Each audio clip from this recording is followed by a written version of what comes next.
themselves, ideally. But anyway, how are you? Good. Yeah. It's nice to see you. Nice to see you. Back in my turf here. Yes, and it's the first time I've ever flown to New York from Toronto, and they didn't de-ice the machine. I thought in February, right. Well, it's crazy right outside. It's just anyway. I'm enjoying it, but also very disturbed by it. Yeah, I know what you mean. There are there's advantages to global warming. Yes, yeah, or whatever we're supposed to refer to it as. For now, yeah.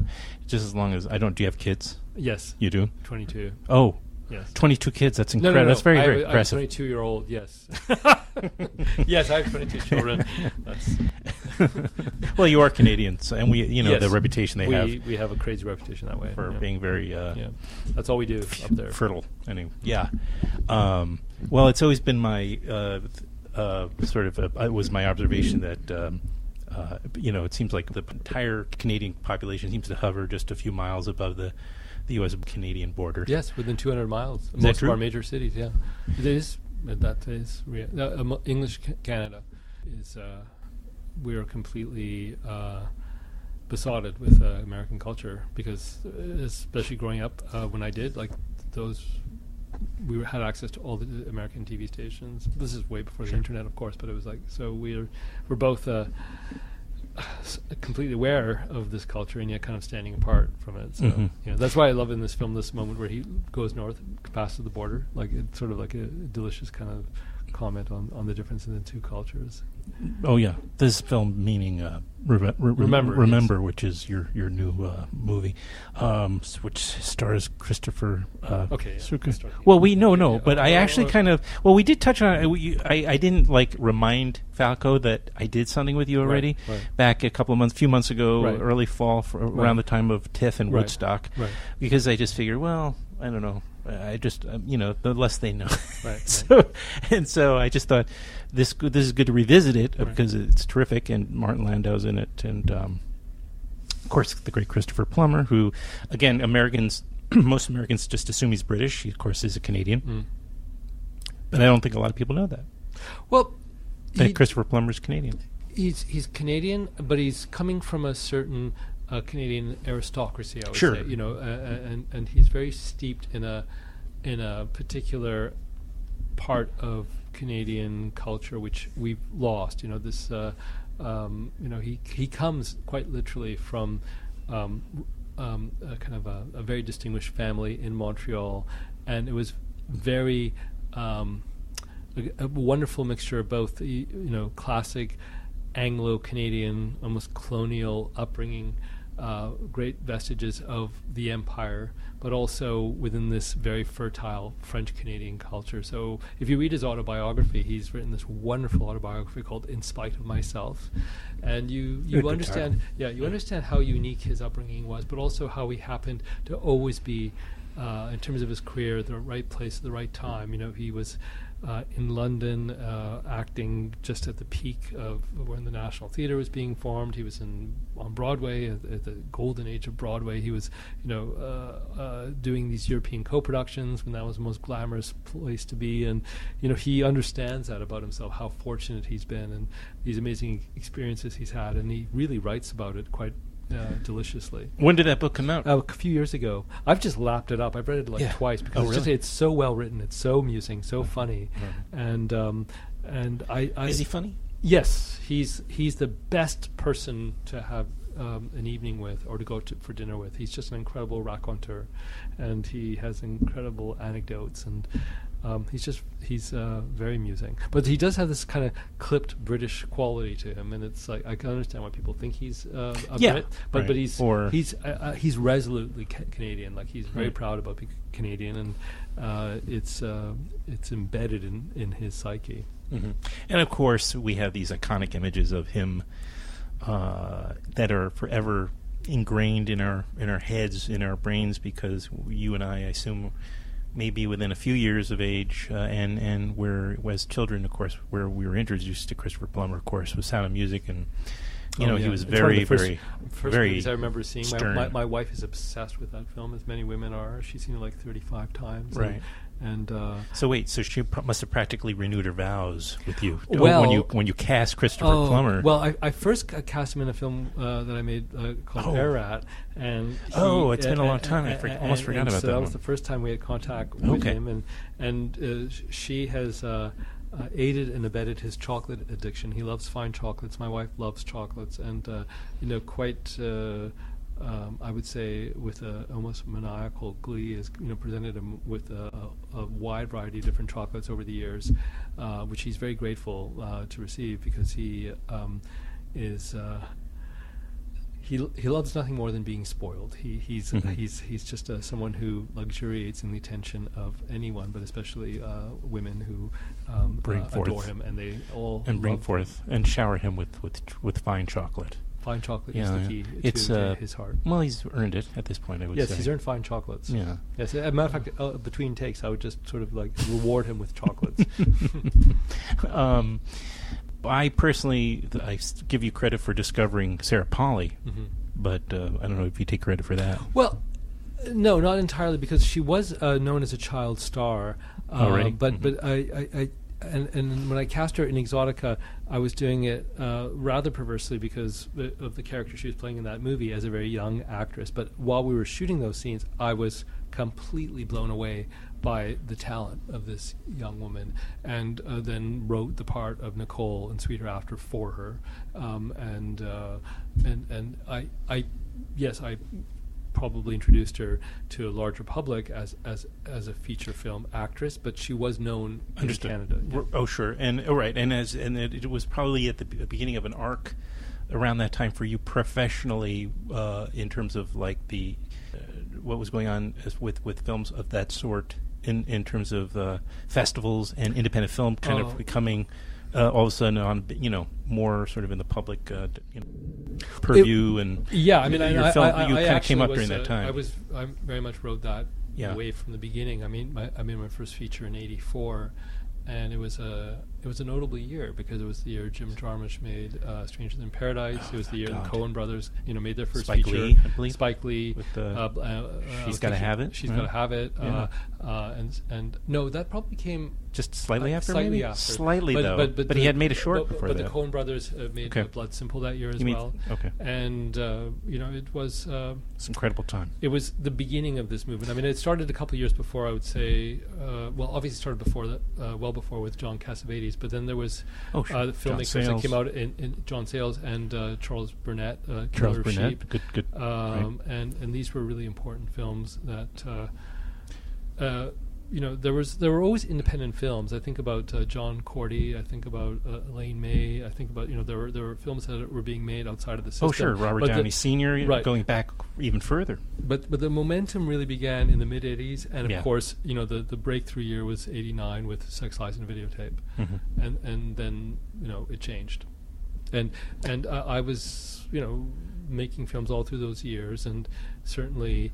'94 was another big year. The year for me, Exotica came out, but also Pulp Fiction came out, and that was when Sundance was in its full swing, and so Sweet Hereafter in '97, '98 was my 7th feature. Wow! But certainly was the the culmination of many years of making films, and also seeing radical changes in people's perception of what independent film was. But I have to say, when I started, it wasn't the cool thing to do. It was certainly a more marginal activity, and it wasn't as crowded a field as it is now. Right. Right. Well, there might have been, at least for a lot of you guys at the time, coming out of a lot of training, and maybe even, I don't know if you were, what's the word when you're working under maybe a filmmaker or working apprenticing right. On some level, a variation of that kind of approach. Right. Whereas now it's like, well, I can, I mean, a lot of people still go to, obviously, there are many more film schools for one thing, so. But also, to accommodate this, for me, there was this idea of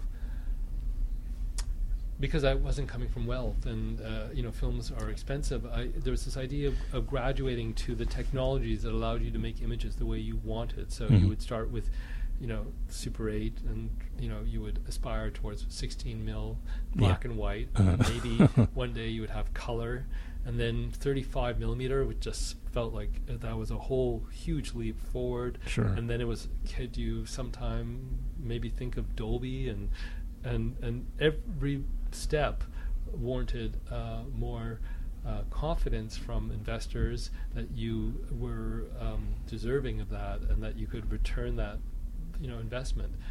That model seems so antiquated. I mean, you can now just go out and shoot a film on your iPhone, witness a film like Tangerine this year, right? And it's of a professional standard, and anyone can edit that on their computer and download it, and with the press of a button, it'll get international distribution.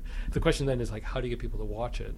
And the festivals still play a very important part. They sure do, because you have to create that buzz and build on it, and But look at all the films that when we first met at Woodstock. Look at the excellent films that were playing there that will probably never find that platform, right? That might be their only. It's gotten to the point where it's become even competitive amongst festivals in terms of what films get. Oh, seen. sure. I'm sure it's very difficult.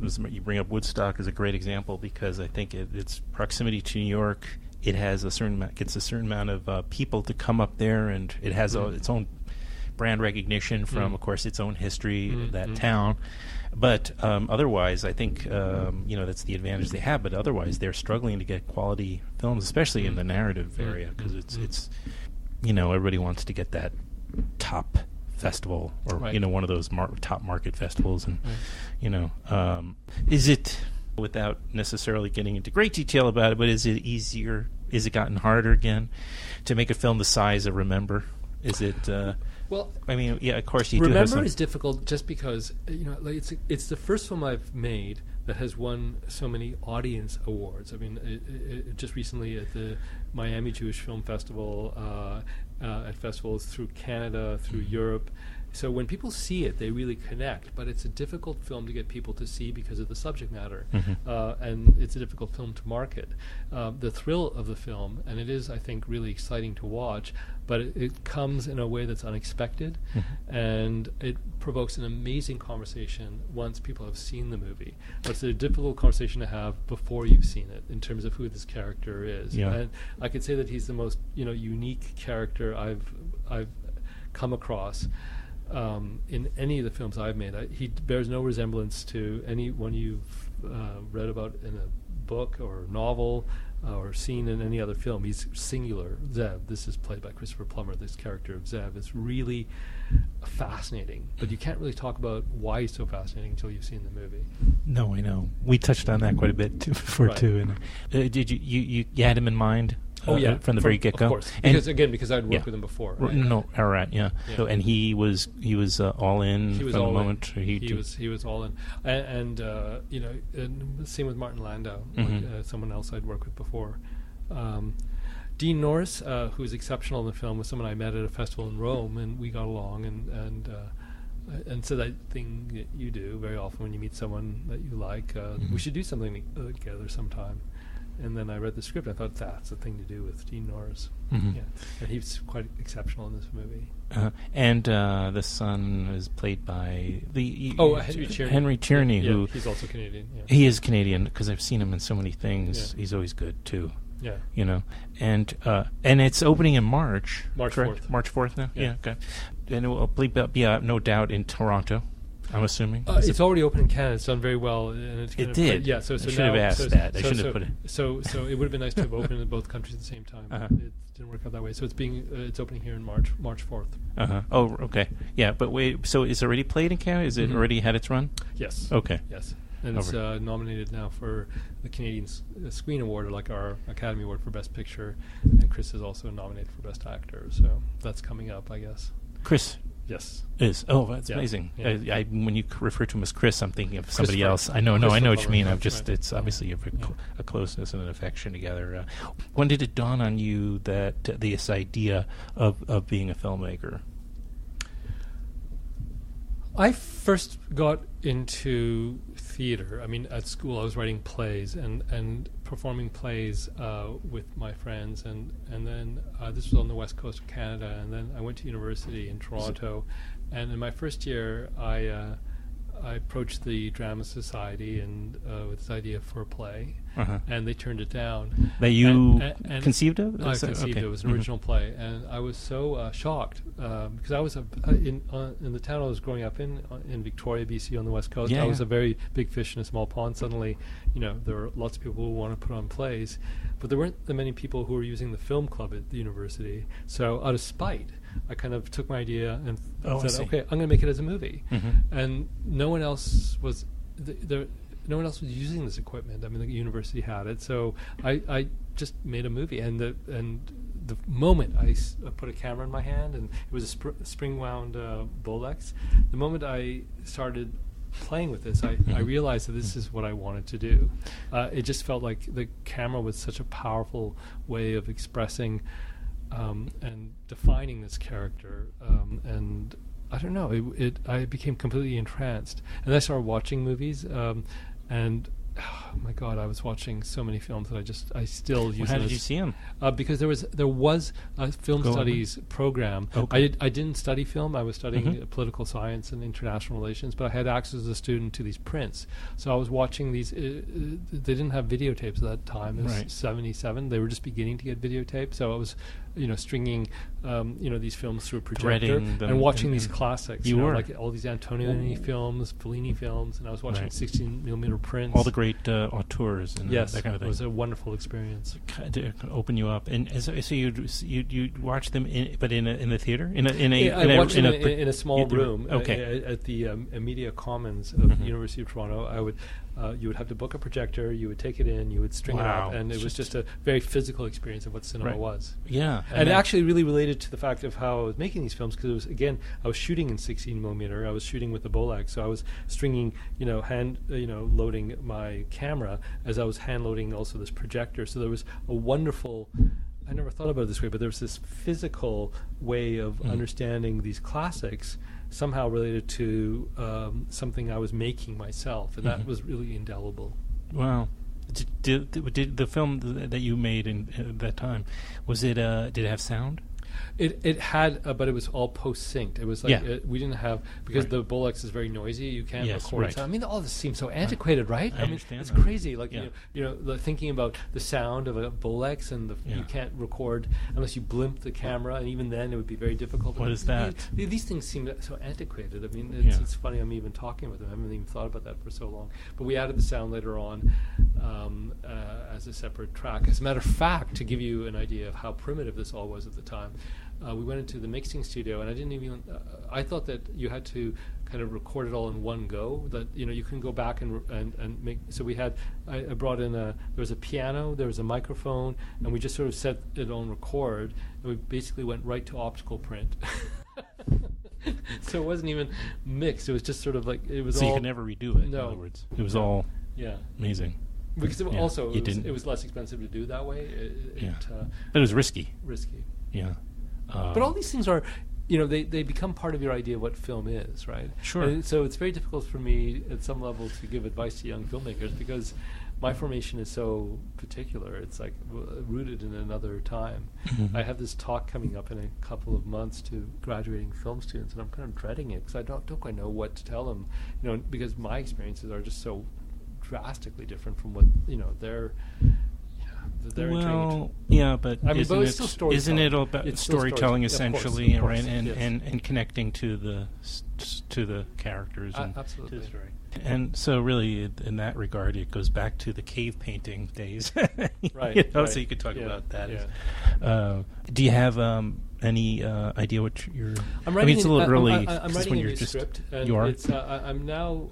It's interesting. Because this, by the way, Remember was adapted, yes, right? Yes, right. So this is an original script, and I'm trying to see if I can tell a story in real time, and use no flashbacks, and just tell a simple narrative, which seems like improbably simple. So it's an exercise at the same time. It's an exercise, yeah. I'm not sure if it's a film I'm going to make next, but I'm enjoying writing it. It's just so I don't know how to say it, but I just we talked about this time period of when you were, hitting your stride. I during the period of the mid '80s to let's say mid '90s, you were in your stride, and I too, as a young person, impressionable, discovering films, was incredibly moved by the films of Atom Egoyan. So, thank you so much. Yeah. So just to sometimes it dawns on me as I sit across from some people that I realize that I have a relationship to already for many years. To sit and talk and chat is I have to kind of almost remind myself, it's funny. I had that experience. I was in London a couple years ago. I played classical guitar, and I got to meet one of my heroes, Julian Bream. Mm-hmm. You know Julian Bream, the classical guitarist. Anyway, if you were a classical guitarist, you would know Julian Bream. I was a jazz guitarist. Yeah, and I guess it's meeting Django Reinhardt, right? It's an incredible. He's this god, and wow. And it was just so odd being in his house, and I just hanging out. It was surreal. Yeah, we could throw him some work at some point. If you need any help with your career, Julian, you can play on a soundtrack. Unfortunately, I don't think he plays guitar anymore because how old is he? He's about 85, 86, I was hoping he would take out a guitar at one point and play, but he didn't. I mean, and I felt that anyway. But I still make films, so here you go. Yeah. Well, maybe we'll play a little of his music on this podcast episode to introduce it to people. That'd be lovely, because I think he is an amazing guitarist, and if you know jazz guitar, you would appreciate what he's doing. There's some great collaborations that he did with John Williams, the Australian guitarist. Right. So the album that they did together is really great. So this is not the John Williams we know from scoring, but we know that he's a classical guitarist as well. Classical guitarist, and so there's a wonderful album they did together in the 70s or 80s. Okay, so you might want to play a clip of that. Well, thank you for the recommendation. Thank you, first of all. Thank you. Nice to see you again. Same here.